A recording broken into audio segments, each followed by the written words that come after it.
अगर मौलाना कश्मीर की आवाज उठाते हैं उन पे पीएसए लगा जाता है, उन पे यूएपीए लगाया जाता है। तो ये नॉर्मल सी नहीं है कि आप किसी के गले को घोंट के आप कहें कि मैंने नॉर्मल सी लाई, ये नॉर्मल सी नहीं है। तो अगर 500 रुपया पाकिस्तान दे रहे, आप 1000 रुपया दो ना, तो वो बंदूक क्यों उठा रहे हैं? आप उसका रूट कॉज देखिए कि अगर पहले स्टोन पेल्टिंग में पाकिस्तान 500 दे रहा था, आप 2000 दो, आपके पास पैसे की कमी है। अरे उमर अब्दुल्ला साहब को मैं चैलेंज करता हूं, अगर उन्हें 370 की लड़ाई लड़नी है मेरे साथ जमीन पे लड़िए, आइए हम बैठेंगे। नहीं, वकील को छोड़िए, मैं कह रहा हूं पूरे हिंदुस्तान के वकील थे वहां, सिर्फ उमर अब्दुल्ला का वकील नहीं था।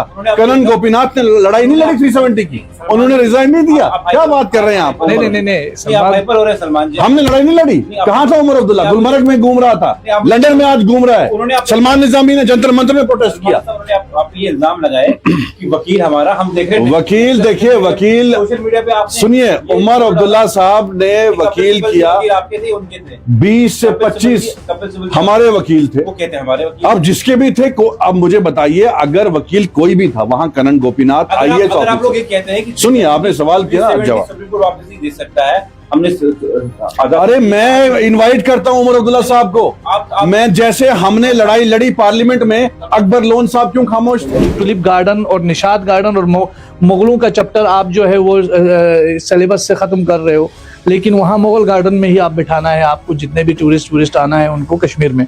तो ये एक बीजेपी की एक ऐसी पॉलिटिक्स है जो मतलब ये डाइवर्ट करने की पॉलिटिक्स है, बीजेपी की खोखली सियासत है और ये डबल स्टैंडर्ड है। आपने सिरदर्द का इलाज तो किया, लेकिन आपने इंसान के दूसरे एक बीमारी को जन्म दे दिया। बिगाड़ने के अलावा सरकार ने किया क्या है? मुझे एक चीज बताएं आप, ये एग्जांपल दे दें कि लद्दाख में नई पार्लियामेंट बिल्डिंग का भी तो ये है कि उसमें सिर्फ रूलिंग पार्टी के एमपीज बोलते हैं, जो अपोजिशन एमपीज हैं वो तो सस्पेंड हो चुके।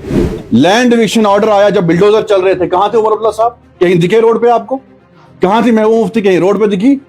और उनको डर था कि हमारे घर में बिल्डोजर ना चल जाए। तो इसलिए इन पार्टियों ने सिर्फ यहां ऐश और अशरत की है, बड़े बड़े महल बनाए हैं। गुलाम नबी आजाद साहब के पास कोई महल नहीं है, वो जम्मू कश्मीर के लोगों की खिदमत करना चाहते हैं। मैं उमर अब्दुल्ला साहब को चैलेंज करता हूं कि बताइए, आप चीफ मिनिस्टर थे, आपने सिर्फ यहां कत्लो गारत करवाई, पीएसए लाया, army force special powers act Omar Abdullah ने लाया, पोटा लाया, कत्लेआम करवाया, हमारे निहत्ते लोगों को अंधा कर दिया। हम महबूबा मुफ्ती ने कश्मीर की बहनों को, हमारी मासूम बच्चों को अंधा कर दिया। जम्मू कश्मीर पहले रियासत हुआ करती थी, जम्मू कश्मीर और लद्दाख, लेकिन 5 अगस्त 2019 के बाद जम्मू कश्मीर को 2 हिस्सों में बांट दिया गया, जम्मू कश्मीर और लद्दाख। आज हम बातचीत करेंगे कि 5 अगस्त के बाद जम्मू कश्मीर में क्या कुछ डेवलपमेंट हुई, जिस तरह सरकार के बड़े बड़े दावे और वादे हैं। और आज मेरे साथ बातचीत करने के लिए सलमान निजामी हैं जम्मू कश्मीर से, जो डीपीएपी के चीफ स्पोक्स पर्सन है, और मेरे साथ हैं सजाद करगिल से। आज हम बातचीत करेंगे सरकार की जो बातें हैं, सरकार के जो वादे हैं और जो सरकार के दावे 5 अगस्त के बाद किए गए, क्या हुआ लद्दाख में और क्या हुआ जम्मू कश्मीर में। आप दोनों का बहुत बहुत स्वागत है। बहुत बहुत शुक्रिया। सबसे पहले मैं सलमान साहब, किस तरह देखते हैं आप, जिस तरह सरकार ने वादे और दावे किए कि 5 अगस्त के बाद जम्मू कश्मीर और जो लद्दाख है उसको हम नई ऊंचाइयों पे लेके जाएंगे।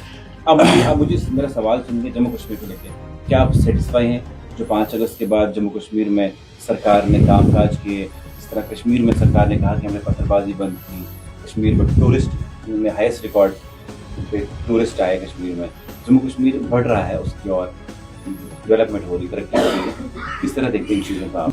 देखिए मसूद साहब, सबसे पहले आपको मुबारकबाद पेश करता हूँ। इत्तेफाक से हमारे दोस्त सजाद करगिली साहब आज हमारे साथ हैं, क्योंकि आर्टिकल 370 के पहले सजाद करगिली साहब और मैं दिल्ली में कई, चाहे सीए, एनआरसी हो, चाहे सीरिया हो, चाहे फ़लस्तीन हो, कई मामलात पे हम इकट्ठे, जम्मू कश्मीर के मामलात हो या कहीं बाहर के, उस पे हमने इकट्ठे जो है लड़ाई लड़ी दिल्ली में।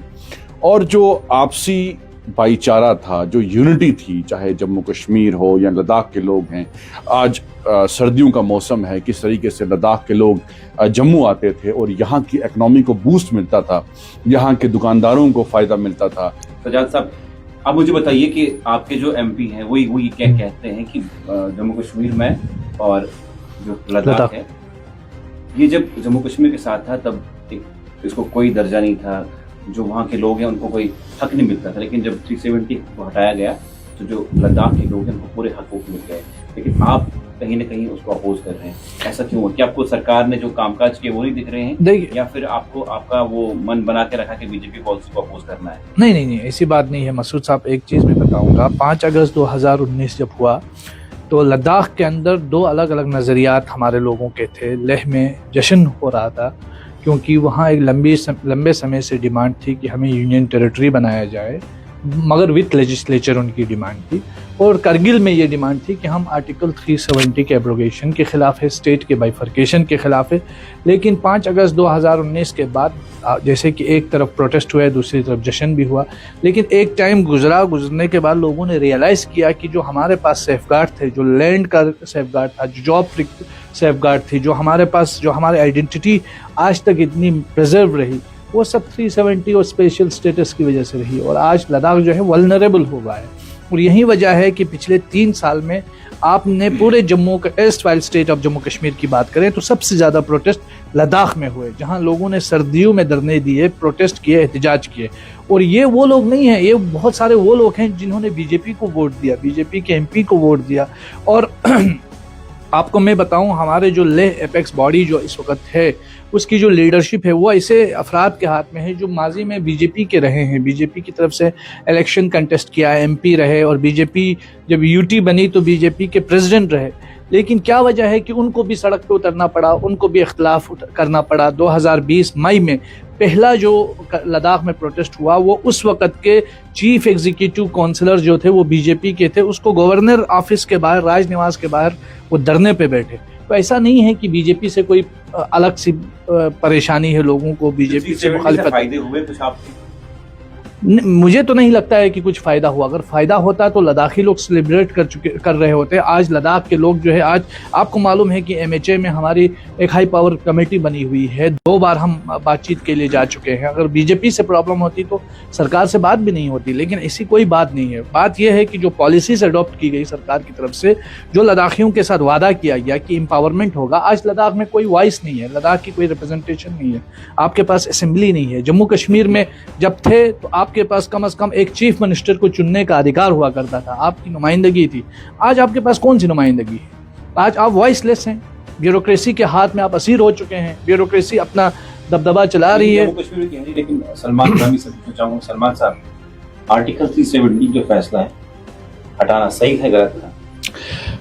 देखिए, आज सजाद भाई हमारे साथ हैं, करगिल से इनका ताल्लुक है, और आर्टिकल 370 के पहले हम दिल्ली में इकट्ठे, चाहे CNRC के एहतजाज हों, चाहे JNU में हो, कई जगहों पे हमने साथ में लड़ाई लड़ी है।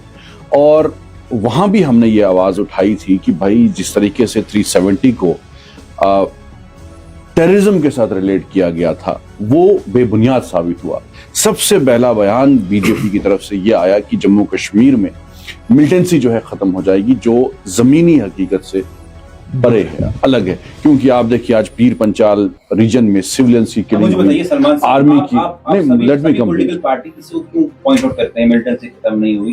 क्या पत्थरबाजी खत्म हुई कश्मीर में? देखिए, पत्थरबाजी खत्म हुई, लेकिन बंदूकें उठना शुरू हो गई। ड्रग्स की अगर हम बात करें, आज हमारा नौजवान जो है वो ड्रग्स ले रहा है। 12 लाख से ज्यादा नौजवान हमारा आज ड्रग्स से मुलविस। जो सवाल है, पत्थरबाजी खत्म हुई, उसके बाद जो वहाँ पे हड़ताल के कैलेंडर निकलते थे वो बंद हुए, तो उन चीजों से सेटिस्फाई हैं आप? देखिए, मैंने पहले भी कई इंटरव्यूज में कहा कि कुछ चीजें अच्छी हुई, लेकिन ज्यादातर चीजें जो है ठीक नहीं हुई। वो चीजें हम नहीं चाहते, हम हुई जो पत्थरबाजी। देखिए, ये जो एक प्रोपोगंडा है। देखिए, मैं उस प्रोपोगंडे को हमेशा से एक्सपोज करते आ रहा हूं। नेशनल मीडिया में सबसे ज्यादा डिबेट्स मैंने की 370 पे, और उससे पहले भी कई सालों से मैं नेशनल मीडिया में काउंटर करता हूं उन एंकर्स को जो ये कहते थे कि 500 रुपए के लिए जो है वहां पत्थर उठाए जाते हैं। लेट मी कंप्लीट, अब मैं वहीं पे आऊंगा, मैं वहीं पे आ रहा हूं। पहले ये प्रोपोगंडा सुनिए, पहले प्रोपोगंडा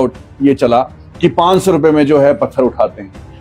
पैसे के लिए कोई भी अपनी जान नहीं देगा।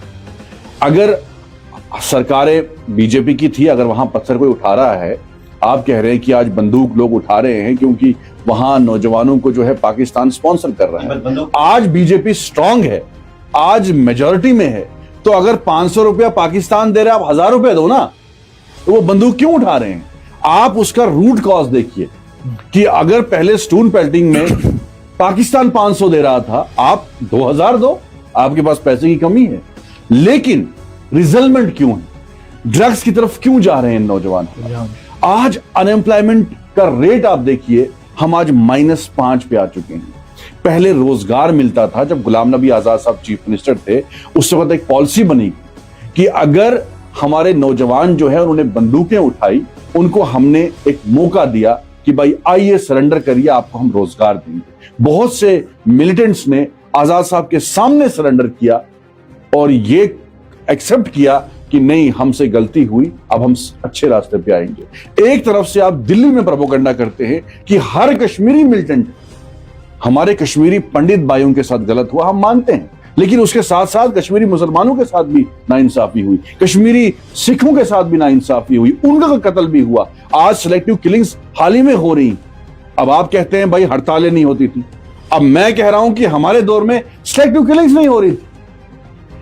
कौन सा सिख मारा गया? कौन सा कश्मीरी पंडित जो है इतने सालों में मारा गया? लेकिन भाजपा कहती है 70 साल की जो गलतियां उनको आहिस्ता सुधार रहे हैं। भाई साहब 2014 का दौर, पत्थरबाजी बंद, आप तो सीनियर सहाफी हैं। 2014 का दौर देखिए, जब कश्मीर में कदम रखने की जगह नहीं होती थी। हमारे मकान कश्मीर में है, हमारे रिश्तेदारों के मकान कश्मीर में है, हमें अपने घरों को खोलना पड़ा टूरिस्ट के लिए, क्योंकि होटल जो है फुल पैक थे। 2014, 2002 जब गुलाम नबी आजाद साहब चीफ मिनिस्टर थे, टुलिप गार्डन कब बना? आजाद साहब के दौर में। मैं बीजेपी से पूछना चाहता हूं कि आजाद साहब जब चीफ मिनिस्टर थे, मेडिकल कॉलेज उन्होंने बनाए, रोड बनाए, उस वक्त भी मिलिटेंसी थी, आज भी मिलिटेंसी है। तो मिलिटेंसी ने कहां रुकावट लाई? 370 ने कहां रुकावट लाई? उस वक्त भी डेवलपमेंट हो रही थी। टुलिप गार्डन तब बना जब 370 था, अब हट गया। आप बनाओ ना ऐसा गार्डन दूसरा, आप दो ना और डिस्ट्रिक्ट्स, आप दो ना और मेडिकल कॉलेज। किसने रोका है आपको? आपने हटा दिया 370, आप सेलिब्रेट कर रहे हो। आपने कहा कश्मीरी पंडित हमारे भाई बहनों के साथ नाइंसाफी हुई। मुझे बताइए 370 हट गया, कितने कश्मीरी पंडित जो हैं वापस लाया आपने? बिंद्रू साहब, पहले तो ऐसी सिलेक्टिव किलिंग्स नहीं होती थी। आज बिंद्रू साहब कश्मीर के बड़े बिजनेसमैन थे, कश्मीरी पंडित, दिन दहाड़े उनका कत्ल हुआ। ये बीजेपी गवर्नमेंट में हुआ। 1990 में कश्मीरी पंडितों का कत्लेआम हुआ, उस वक्त भी बीजेपी थी, आज भी बीजेपी है। तो आप ये प्रोपेगेंडा करके कि भाई पत्थरबाजी खत्म हुई, अरे पत्थरबाजी खत्म हुई लेकिन गोलियां चल रही हैं। हमारे सिख बहन एक प्रिंसिपल, उसका दिन दहाड़े कत्ल हुआ। ये आज के दौर में जो 370 आपने हटा दिया, आज हमारे सिविलियंस जो हैं आर्मी की कस्टडी में, उनको मारा जाता है। 370 के बाद ही हुआ ना। आप कहते हो पहले जुल्म होता था, ये जुल्म नहीं आप कर रहे हो आज पुंछ में कि बेकसूर लोगों को आप मिर्ची जो है उनके शरीर पे डाल दे। तो ये कहना कि भाई पहले जो है ऐसा था, पहले भी मिलिटेंसी का मुकाबला किया गया और नॉर्मलसी कश्मीर में आई, तभी कश्मीर में जो है टूरिस्ट, आज भी देखिए अभी भी रिकॉर्ड ब्रेक नहीं कर पाई बीजेपी। आजाद साहब के दौर में सबसे हाईएस्ट नंबर ऑफ टूरिस्ट जो है कश्मीर में आए, अभी भी वो रिकॉर्ड ब्रेक नहीं कर पाया आप। इसलिए अगर आप दावा करते हैं कि नॉर्मलसी है, तो आज सुप्रीम कोर्ट क्यों बोल रहा है कि इलेक्शन करवाइए? अगर आपने नॉर्मलसी का दावा किया था कि हालात हमने ठीक कर दिए, तो सरकार बोलती ना कि हम तैयार हैं इलेक्शन के लिए, हमें सुप्रीम कोर्ट क्यों जाना पड़ा? दैट मीन्स कि सरकार फेल हो गई है। आपने 8 सालों में 3 गवर्नर चेंज कर दिए। अभी सुनने में आ रहा है कि ये गवर्नर साहब भी चल रहे हैं। रोजगार आपने नहीं दिया, नौकरियां आपने नहीं दी, कोई नया बड़ा प्रोजेक्ट नहीं लाया। आज आप कह रहे हैं कि जो बानीहाल खड़ी रेलवे लाइन जो आ रही है, बड़ी पब्लिसिटी हो रही है उसकी, वो प्रोजेक्ट किसने लाया? वो तो विजन तो किसी और का था, पैसे तो उस वक्त सैंक्शन हुए थे, आपने रिबन काटने का काम किया है, कोई जम्मू कश्मीर में तब्दीली नहीं लाई। अभी सजाद करगिली साहब यहां है, आप इनसे पूछिए क्या ये खुश है 370 के हटने के बाद? क्या ये खुश है लद्दाख के लोग जो हैं यूटी बनने के बाद? हम भी खुश नहीं है। हमारे यहाँ गिलगिट पड़ोस में है, आप कहते हैं हम पीओके को लाएंगे। आपने उनको वहां की पाकिस्तान की हुकूमत ने प्रोविंस बनाया, और इतनी रिसोर्सफुल स्टेट जो इंटरनेशनली रिकॉग्नाइज्ड है, उसको आपने डाउनग्रेड कर दिया, यूटी बना दिया। फिर आप पीओके के लोग यहां क्यों आएंगे? बोलेंगे भाई जो तुम्हारे पास है वो भी छीन ला गया। तो यहां इसलिए आपने जो दावे किए थे वो बेबुनियाद साबित हुए। आप जो है प्रोपेगेंडा करते हैं कुछ। और आज के टाइम पे मैं आपको बताऊं, डर और खौफ का माहौल। अगर मौलाना कश्मीर की आवाज उठाते हैं उन पे पीएसए लगा जाता है, उन पे यूएपीए लगाया जाता है। तो ये नॉर्मल सी नहीं है कि आप किसी के गले को घोंट के आप कहें कि मैंने नॉर्मल सी लाई। ये नॉर्मल सी नहीं है। आज नॉर्मल सी उसको कहते हैं जब खुलेआम लोग आवाज उठाए, सरकार की आलोचना करें कि भाई नहीं ये गलत आपने कहा। जो आवाज उठाता है आज पीएसए लगाया जाता है, आज यूएपीए लगाया जाता है। दैट मीन्स कि आप कश्मीर में डर और खौफ के माहौल को नॉर्मल सी कह रहे हैं। ये नॉर्मल सी नहीं होती। आप मुझे बताइए, जिस तरह उनको सवाल पूछा कि कश्मीर में पत्थरबाजी बंद हो गई, हड़ताल बंद हो गई, लेकिन कश्मीर में जो है ये सरकार दावे करती किसी न किसी हद तक क्राइम रेट भी कम हो गया। देखिए एक चीज आपको, इन सब चीजों से सहमत हैं? देखिए एक चीज आपको देखना पड़ेगा, 1947 में मुल्क आज़ाद हुआ, उसके बाद 370 आया। और ये जो अगर आप देखेंगे कश्मीर में शोरिश जो आई, जो कन्फ्लिक्ट शुरू हुआ वो 89 में हुआ। तो 89 से लेकर के 47 से 89 तक भी तो 370 था। तो आप ये कह सकते हैं कि ये जो पीस था, ये जो लोगों की खुशहाली थी वो 370 की वजह से थी। तो आप जो फिर 89 से अभी तक के अरसे का जितना भी कन्फ्लिक्ट है उसको 370 से लिंक क्यों किया जाता है? कश्मीर एक्चुअली मैं जहाँ तक मैं समझता हूँ वो ये है कि जैसे निज़ामी साहब ने कहा, बहुत अच्छी बात कही, आपने सिरदर्द का इलाज तो किया लेकिन आपने इंसान के दूसरे एक बीमारी को जन्म दे दिया और दूसरी बीमारी शुरू हो गई बदन में, लेकिन बीमारी तो रह गई ना। आफ्टर ऑल उसका इलाज मुआवजा तो नहीं हुआ। आज जो टारगेट किलिंग्स हो रही हैं कश्मीर के अंदर, उसका जिम्मेदार कौन है?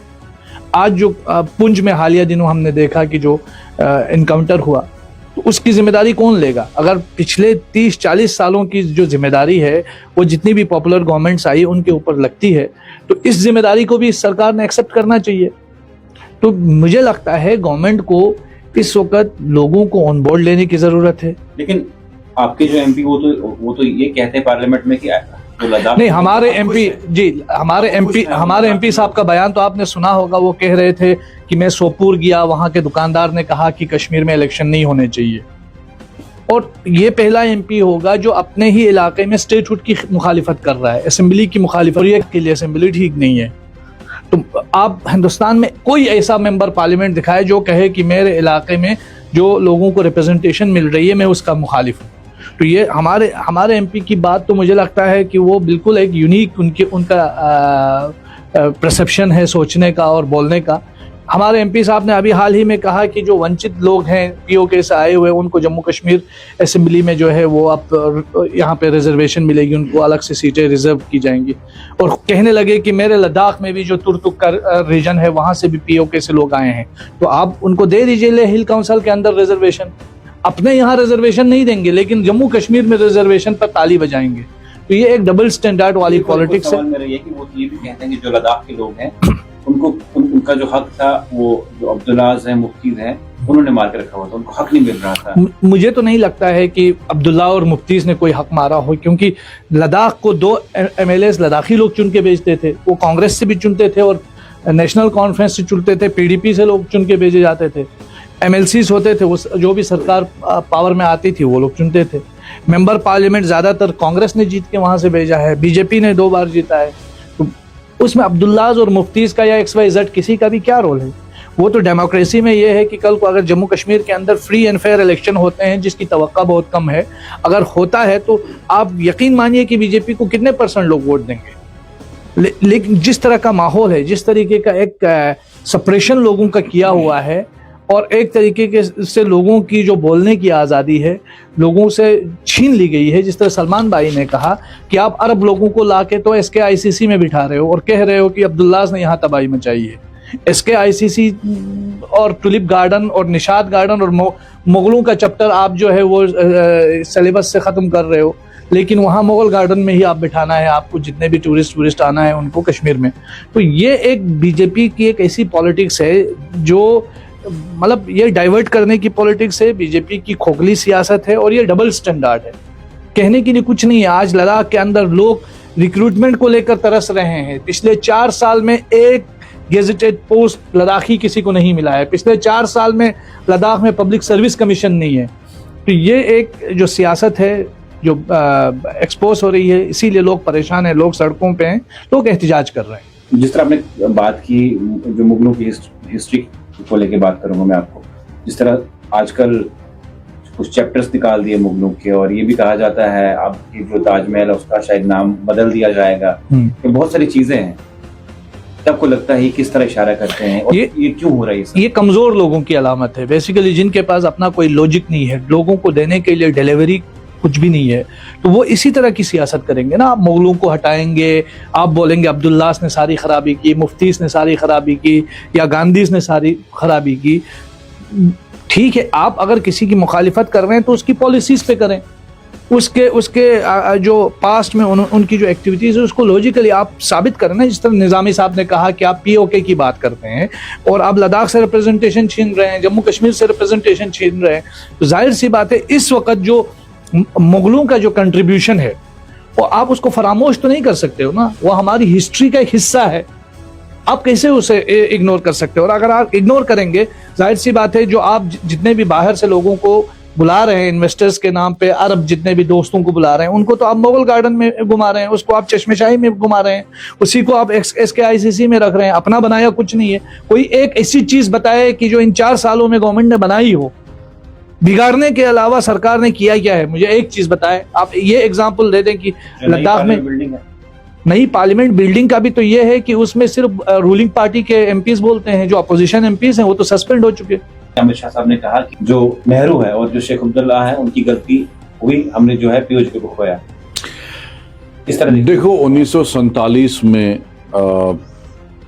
कश्मीर के लोगों ने कबाइलियों का मुकाबला किया, कुर्बानियां दी, और उस वक्त मौका दिया गया था कि आप वहां जाइए या यहां जुड़िए।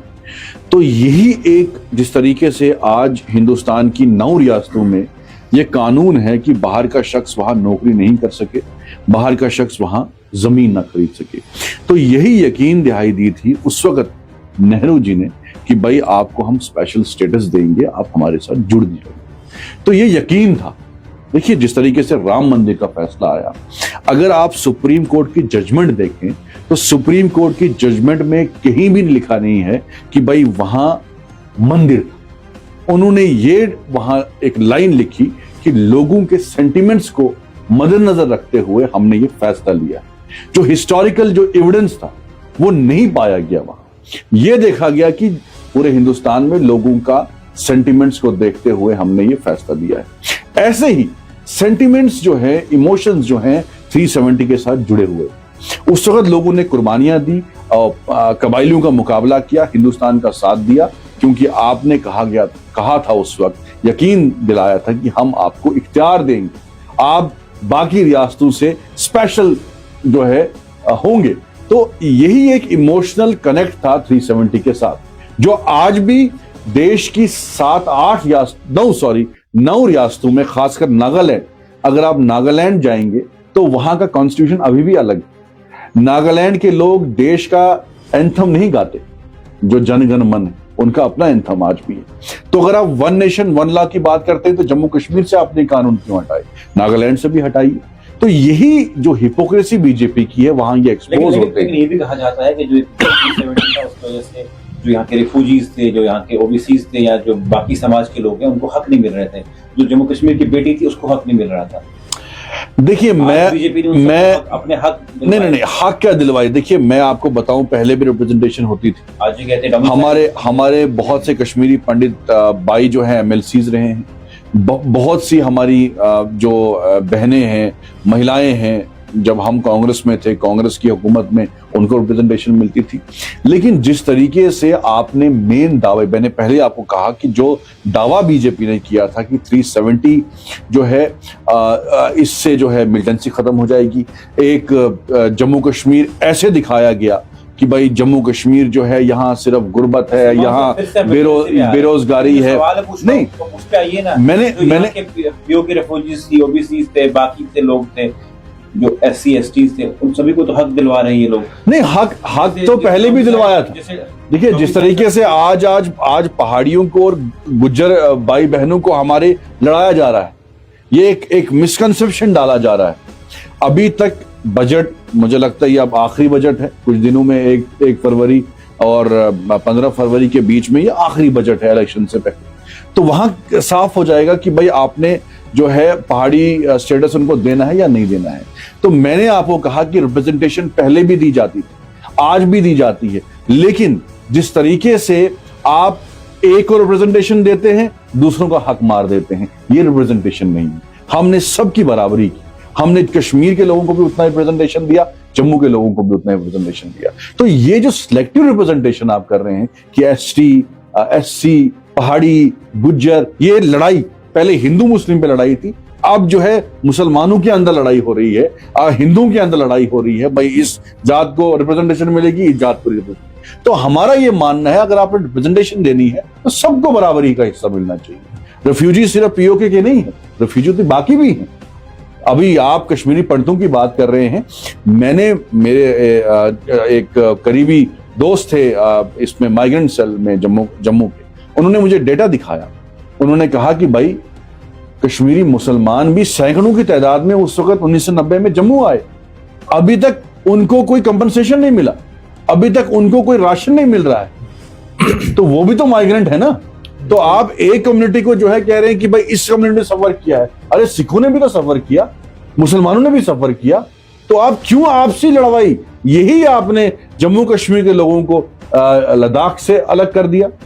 क्या था, क्या दिया आपने लद्दाख को अब नया, जो आपने ये कहा कि भाई वहां के लोगों के साथ नाइंसाफी हो रही थी। मेरे साथ सजाद करगली साहब हैं, आपने इनको पूछा, इन्होंने कहा हम खुश नहीं हैं। तो आपने अगर अलग कर दिया तो एक चीज ये भी है ना, आपने पीओके को रिजर्वेशन दिया, गिलगित बल्तिस्तान को कितनी रिजर्वेशन दी है बताइए? उसका भी तो सरकार का दावा है कि ये हमारे लोग हैं। क्या आप उनको भी असेंबली से वंचित रखेंगे? आप पीओके के लोगों को असेंबली में जगह दे रहे हो, लद्दाख के लोगों से असेंबली छीन रहे हैं, ये कौन सी सियासत है? अब मुझे बताइए, जिस तरह अमित शाह साहब ने कहा कि अभी हम सबको लेके आएंगे, गिलगित बल्तिस्तान सब हमारा है, कहाँ रखेंगे लाके? मतलब उनको असेंबली तो चाहिए, उनको रिप्रेजेंटेशन तो अपने चाहिए। लोगों को तो संभालो, जो यहाँ हैं उनको तो रिप्रेजेंटेशन मिले एटलीस्ट। आप लद्दाख के लोगों से उनको ना आप सेफगार्ड दे रहे हैं, ना उनको जॉब्स दे रहे हैं, ना उनके पास पब्लिक सर्विस कमीशन है। 4 साल में एक यूनिवर्सिटी ढंग की नहीं है। एक यूनिवर्सिटी है जो ना स्टेट यूनिवर्सिटी है, ना सेंट्रल यूनिवर्सिटी है, ना क्लस्टर यूनिवर्सिटी है। एक मेडिकल कॉलेज नहीं है, एक इंजीनियरिंग कॉलेज नहीं है। आपका पूरा कारगिल डिस्ट्रिक्ट के अंदर इस वक्त एक एयरपोर्ट है, वो भी फंक्शनल नहीं है। आप क्या करेंगे लाके? देना क्या चाह रहे हैं? अब लोग सड़कें तो नहीं खाएंगे।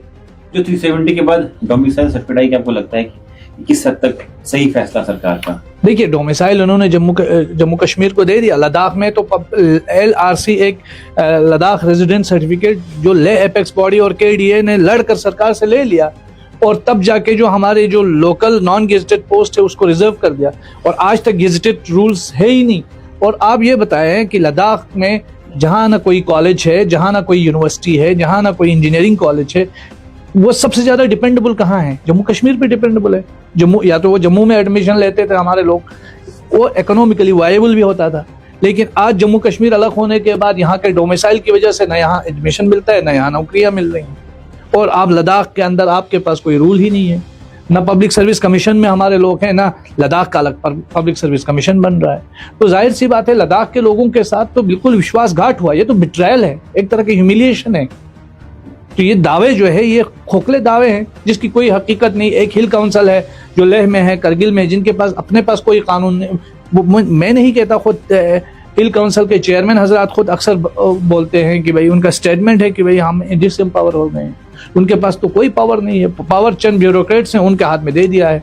4 साल में हिल काउंसिल और सेक्रेटरीज का बिजनेस रूल का आता पता नहीं है कि बिजनेस रूल अगर हो कि सेक्रेटरीज के अंदर हिल काउंसिल फंक्शन करेगा या हिल काउंसिल सेक्रेटरीज के अंदर फंक्शन करेगा। तो ये पूरा का पूरा एक इल्यूजन है जो एक यूटी के नाम से हवा बनाया हुआ है कि लोग खुश हैं, लोग मिठाइयाँ बांट रहे हैं, लोग 2019 अब तक नाच रहे हैं। ये सारा एक खोखला दावे हैं सरकार के जिसकी कोई हकीकत ग्राउंड में इस वक्त नजर नहीं आ रही। सलमान साहब, जिस तरह मैंने इनको सवाल पूछा कि जो डोमिसाइल के बारे में है और जो डोमिसाइल सर्टिफिकेट का कानून लाया गया उसमें कई एलिगेशन लगे कि जो बीजेपी है वो अपना वोट बैंक बनाना चाहती है डायरेक्टली या इनडायरेक्टली इस सर्टिफिकेट के थ्रू।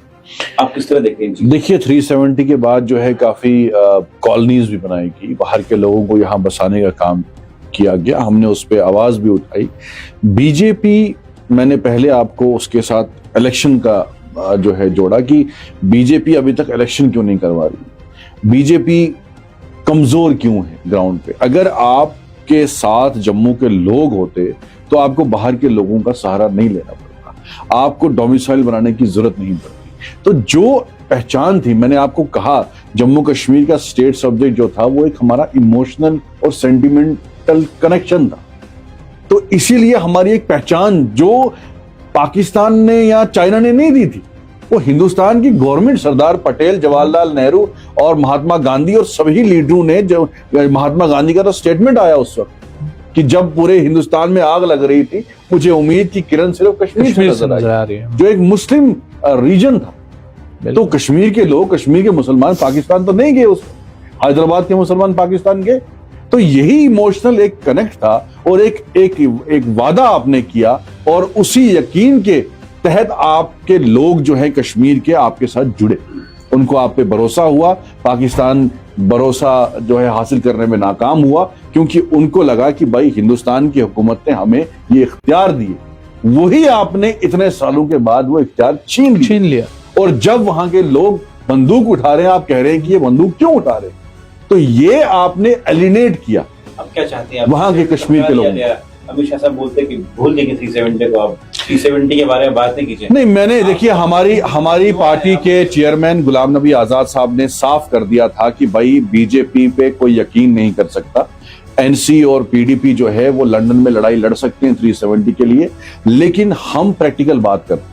हमने कहा कि हम कश्मीर की बात करते हैं, जो पीडीपी एनसी वो भी कश्मीर की बात करते हैं। नहीं, एनसी और पीडीपी उनके रास्ते, देखिए हमारे रास्ते इसलिए अलग हैं क्योंकि आर्टिकल 370 एक रात में खत्म नहीं हुआ। आर्टिकल 370 जब खत्म हुआ और उस वक्त प्राइम मिनिस्टर ऑफ इंडिया ने अपने ट्विटर पे एक तस्वीर डाली, वो लाल चौक की थी, बहुत सालों पहले। तो आर्टिकल 370 उनके मंशूर में कई सालों से था, उसके बावजूद पीडीपी ने उनके साथ हुकूमत बनाई और पीडीपी को मालूम था कि 370 हटने वाला है, उसके बावजूद उन्हें हुकूमत बनाई। और पीडीपी के बाद नेशनल कॉन्फ्रेंस, उमर अब्दुल्ला साहब बीजेपी के मंत्री रहे हैं, क्या उनको पता नहीं था कि 370 उनके मंशूर में? तो इसलिए इन पार्टियों ने कश्मीर में सिर्फ कत्लो गारत की और आजाद साहब ने कहा कि भाई 370 मेरे हाथ में नहीं है, सुप्रीम कोर्ट में हम लड़ाई लड़ेंगे, जो हमने लड़ी भी। और बीजेपी अभी मेजॉरिटी में, आपने कांग्रेस की हालत देखी, जब तक राहुल गांधी वहां है ये तो बीजेपी आती रहेगी क्योंकि वहां लीडरशिप क्राइसिस, वो मैच्योर पॉलिटिशियन नहीं है। आपने हाल ही में देखा और 24 में भी आपको पता चलेगा कि जिस तरीके से आज कांग्रेस जो है अपने लिए लड़ाई लड़ रही है कि हमें अपनी सीटें चाहिए। आज अधीर रंजन चौधरी का स्टेटमेंट आया ममता बनर्जी के खिलाफ। मैं तो कह रहा हूं कि राहुल गांधी के बगैर हिंदुस्तान में कोई लीडर नहीं।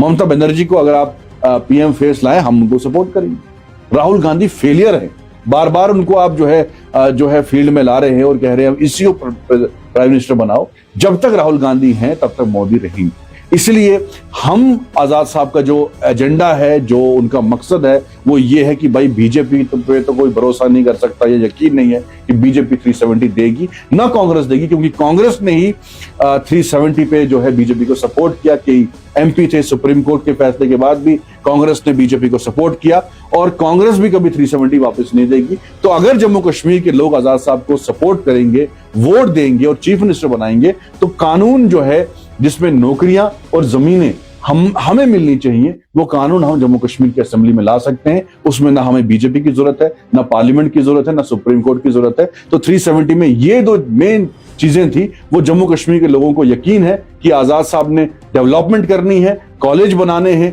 रोड बनाने हैं, स्कूल बनाने हैं, तो ये हमने काम करना है। हमने वो सेल्फ रूल ऑटोनॉमी जो बीडीपी और बीजेपी भूल गई, वो धोखाधड़ी हमने जम्मू कश्मीर के लोगों के साथ नहीं करना। सजाद साहब, अब 370 किस तरह वापस लाएंगे आप अगर अपोज कर रहे हैं, किस चीज का है आप, मतलब आपके साथ भी लोग हैं वहां के? मुझे लगता है कि 370 सिर्फ एक मुद्दा नहीं है, ये एक एस्पिरेशन है, ये एक सेंटिमेंट है।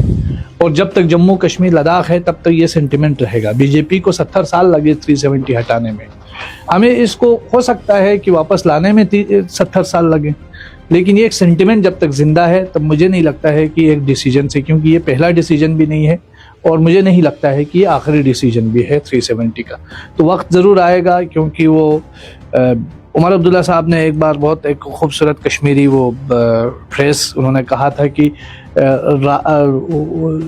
वन चलो शीन गले बे बहार, बिल्कुल वैसा ही है कि ये खज़ां आएगा, सर्दी भी चली जाएगी और बहार फिर से आएगी। तो मुझे लगता है हमें बिल्कुल इस पर यकीन है, और मुझे लगता है ये एक सेंटिमेंट है और देर या सवेर सब लोग इस चीज़ की रियलाइजेशन करेंगे। हमारे यहाँ इख्तिलाफात चलते रहेंगे, एनसी का देखिए अभी देखिए 370 के साथ हमारे जज्बात जुड़े हैं, लोग परेशान हैं, दुखी हैं, क्योंकि जब 370 का फैसला सुप्रीम कोर्ट ने दिया हम सब दुखी हैं। आज इस मुसीबत में बीजेपी ने हमें डाला है, लोग परेशान हैं, हमारे यूथ जो हैं ड्रग्स में मुलविस हैं, कत्लेआम हो रहा है, पुंछ में किलिंग्स हो रही हैं, और उमर अब्दुल्ला साहब आज कह रहे हैं कि हम 370 वापस लाएंगे। लेकिन उमर अब्दुल्ला साहब इस मौके पे न्यू ईयर और क्रिसमस मनाने के लिए लंदन गए कि 370 लंदन में हमें मिलेगा। तो इन लीडरों को आंखों से पट्टी हटाने की जरूरत है, और लोगों को कितना आप गुमराह करेंगे। मुझे तो लगता है उन्होंने तो ये भी कहा ना कि 370 के लिए वकील हमारा। अरे उमर अब्दुल्ला साहब को मैं चैलेंज करता हूं, अगर उन्हें 370 की लड़ाई लड़नी है मेरे साथ जमीन पे लड़िए, आइए हम बैठेंगे। नहीं, वकील को छोड़िए, मैं कह रहा हूं पूरे हिंदुस्तान के वकील थे वहां, सिर्फ उमर अब्दुल्ला का वकील नहीं था। कनन गोपीनाथ ने लड़ाई नहीं लड़ी 370 की, उन्होंने रिजाइन नहीं दिया। क्या बात कर रहे हैं आप? नहीं, सलमान जी हमने लड़ाई नहीं लड़ी। कहां था उमर अब्दुल्ला? गुलमर्ग में घूम रहा था, लंदन में आज घूम रहा है। सलमान निजामी ने जंतर मंतर में प्रोटेस्ट किया। आप ये इल्जाम लगाए कि वकील हमारा, हम देख रहे हैं वकील, देखिए वकील, सोशल मीडिया पे आप सुनिए, उमर अब्दुल्ला साहब ने वकील किया, आपके थे उनके थे 20 से 25 हमारे वकील थे, वो कहते हैं हमारे वकील। अब जिसके भी थे अब मुझे बताइए, अगर वकील कोई भी था वहां, कनन गोपीनाथ आईएएस अगर आप लोग ये कहते हैं कि सुनिए, आपने सवाल किया, जवाब सुप्रीम कोर्ट वापस नहीं दे सकता है, हमने अरे मैं इनवाइट करता हूं उमर अब्दुल्ला साहब को। मैं जैसे हमने लड़ाई लड़ी पार्लियामेंट में, अकबर लोन साहब क्यों खामोश थे? तो मैं उमर अब्दुल्ला साहब को चैलेंज करता हूं कि आइए मेरे साथ बैठिए, जैसे हमने जंतर मंतर में प्रोटेस्ट किया, आइए ना। आप कहां लंदन में इस वक्त घूम रहे हैं, जब हमारी कश्मीर के लोग मुसीबत में हैं, यहाँ कत्लेआम हो रहा है। आपको जाना चाहिए, वहां लोगों से मिलना चाहिए। 370 की लड़ाई जो है लंदन में नहीं लड़ सकते आप उमर अब्दुल्ला साहब, हमारे साथ आइए ना, शामिल हो जाइए, जैसे गुलाम नबी आजाद साहब ने पार्लियामेंट में लड़ाई लड़ी थी। हर आपने लैंड डिविक्शन ऑर्डर आया, सुनाओ, लैंड डिविक्शन ऑर्डर आया जब बिल्डोजर चल रहे थे, कहां थे उमर अब्दुल्ला साहब? कहीं दिखे रोड पे आपको? कहां थी महबूब मुफ्ती? कहीं रोड पे दिखी? और उनको डर था कि हमारे घर में बिल्डोजर ना चल जाए। तो इसलिए इन पार्टियों ने सिर्फ यहां ऐश और अशरत की है, बड़े बड़े महल बनाए हैं। गुलाम नबी आजाद साहब के पास कोई महल नहीं है, वो जम्मू कश्मीर के लोगों की खिदमत करना चाहते हैं। मैं उमर अब्दुल्ला साहब को चैलेंज करता हूं कि बताइए, आप चीफ मिनिस्टर थे, आपने सिर्फ यहां कत्लो गारत करवाई, PSA लाया, army force special powers act Omar Abdullah ने लाया, पोटा लाया, कत्लेआम करवाया, हमारे निहत्ते लोगों को अंधा कर दिया। हम महबूब मुफ्ती ने कश्मीर की बहनों को, हमारी मासूम बच्चों को अंधा कर दिया। अब तो उमर साहब को भी कर रहे हैं अपोज, यहाँ से बीजेपी का अपोज कर रहे हैं। बिल्कुल, इन्होंने ही बेड़ा गर्क किया जम्मू कश्मीर का। इन लोगों ने दिल्ली को खुश करने के लिए आज फारूक अब्दुल्ला उनको अपना मजहब ही भूल गया है। आज फारूक अब्दुल्ला साहब जो हैं, आज जम्मू कश्मीर के लोग मुसीबत में हैं, सदमे में हैं, तो वो कभी राम राम कर रहे हैं, कभी कुछ और कर रहे हैं, उनको अपना मजहब ही भूल गया। तो ये कब तक ये ड्रामा करेंगे, कब तक जम्मू कश्मीर के लोगों को बेवकूफ बनाएंगे? इसलिए जम्मू कश्मीर को अगर कोई बचा सकता है आज के दौर में, वो गुलाम नबी आजाद साहब हैं, जो करेक्टर्ड आदमी हैं, उनके ऊपर कोई तोहमत नहीं है, कोई दाग नहीं है। वो चाहते हैं जम्मू कश्मीर को जो है उठाने का काम हम करें। आप एक आखिरी चैलेंज मैं उमर अब्दुल्ला साहब को करना चाहता हूं, महबूब मुफ्ती को। वो चीफ मिनिस्टर रहे, फारूक अब्दुल्ला साहब चीफ मिनिस्टर रहे, महबूब मुफ्ती चीफ मिनिस्टर रही, उमर अब्दुल्ला चीफ मिनिस्टर रहे, उंगलियों पे गिनते थे कितने लोग मर गए। और मैं उनको कहना चाहता हूं कि आपने कितने मेडिकल कॉलेज बनाए, आपने कितनी यूनिवर्सिटियां बनाई, आपने कितना रोजगार दिया, आपने कितने स्कूल बनाए, आपने कितने पब्लिक हेल्थ सेंटर बनाए, अस्पताल बनाए, रोड बनाए, कुछ नहीं किया। और उमर अब्दुल्ला और महबूब मुफ्ती चाहती, गुलाम नबी आजाद साहब क्यों चाहते हैं कि स्कूल बने जम्मू कश्मीर में? गुलाम नबी आजाद साहब क्यों चाहते हैं कि मेडिकल कॉलेज बने? उमर अब्दुल्ला ने क्यों नहीं मेडिकल कॉलेज बनाए? उमर अब्दुल्ला ने क्यों नहीं डिग्री कॉलेज बनाए? क्योंकि ये जमातें चाहती थी कि कश्मीर और जम्मू के लोग अनपढ़ रहें, और जो ये लंदन जाएं वो लोगों को दिखे ना, ये अपनी ऐशो अशरत करें, और जम्मू कश्मीर के लोग जो है पीछे रहें। वो इन पे सवाल ना उठाएं और ये बेवकूफ बनाते रहे जैसे पहले इतने सालों इन्होंने बेवकूफ बनाया। सेल्फ रूल, ऑटोनॉमी वो भूल गए। अब 370 इन्होंने ही 370 को जो है यहां से खत्म किया, कमजोर किया। एनसी और पीडीपी ने जो सबसे ज्यादा यहां हुकूमत में रहे, आजाद साहब 2.5 साल में यहाँ चीफ मिनिस्टर रहे, उन्होंने जो काम किए हैं वो उन पे भारी हैं 70 साल के। सवाल ये है कि आपने कहा कि आजाद साहब जब चीफ मिनिस्टर बनेंगे 370 वापस आएंगे, लेकिन आपके आजाद साहब ने कहा कि हमारे पास अब मेजोरिटी में लोग। मैंने ये नहीं कहा कि आजाद साहब 370, मैंने कहा आजाद साहब अगर अकेले आजाद साहब कैसे, सुनिए मेरी बात, मैंने आपको कहा जब, अरे सुनिए मेरी आप भाजपा को अपोज कर रहे हैं, आप पीडीपी को अपोज कर रहे हैं, एनसी को अपोज कर रहे हैं, कोई तो जमातें साथ रखनी पड़ेगी। मैं आपको कह रहा हूं कि जम्मू कश्मीर में वही होगा जो दिल्ली में हुआ। जिस तरीके से केजरीवाल ने क्लीन स्वीप किया दिल्ली में, वैसे ही गुलाम नबी आजाद साहब क्लीन स्वीप करेंगे जम्मू कश्मीर में, क्योंकि लोग तंग आ गए हैं एनसी से, पीडीपी से और बाकी जमातों से। हम देखिए, आप इलेक्शन जब हम इस वक्त हम ही इस चिले कलान में कहाँ है उमर अब्दुल्ला,